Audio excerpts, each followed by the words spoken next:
Are you nervous about protecting your identity? You should be, with more and more hacking attacks, the latest being Fidelity Investments. Consumer reporter John Matarese got behind the scenes at a major security operation to see what the experts are doing to protect themselves. John, what'd you find? Well, Tanya and Carol, Fidelity Investments today became the latest financial firm to be targeted by hackers. This follows J.P. Morgan Chase last week. Now, Fidelity says no customer data was stolen, and that's good news. But it leaves many of us asking, what can we do to better protect ourselves? Target, Home Depot, Michael's Stores, Chase Bank. Every week, it seems another well-known retailer or bank is hit by a hacker attack. Shannon Doherty became a victim after shopping at a Target store in northern Kentucky. Someone tried to use my credit card. They physically had it, and they scanned it at a grocery store in Texas. In Bridgetown, Leslie Yeoman recently had her credit card hacked and remembers the sinking feeling she had. You just feel real violated. It's like, you're like, who's doing this to me? So how can you protect yourself?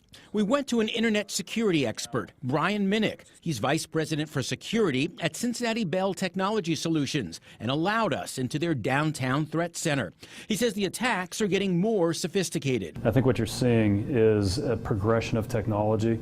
What was once very hard and expensive is now becoming cheaper and easier to do. So Minnick's first tip is to make passwords complex and never use the same password for multiple accounts. He suggests software like KeyPass or LastPass that will remember your passwords for you. All you have to do is remember one password, and it remembers everything else for you. So you can have different passwords for every site, and they can be very complicated. His next tip, set up alerts on your bank account, credit card, and debit card where you receive a text for large purchases over $300. Certain purchase dollar amounts, there's a number of options depending on the bank that you have that you can implement there. What about switching to a smaller bank that's less likely to attract hackers? Minnick does not suggest that, saying they might not have the best security. I would not jump to another institution and all the things that are involved in doing that. Because you could jump to another bank and then that bank. Absolutely. They're all potential targets. But here's one good bank tip. Link your debit card to a small account, not the main account you use for your mortgage or car payment. Finally, check your accounts weekly, not monthly, for any unusual activity.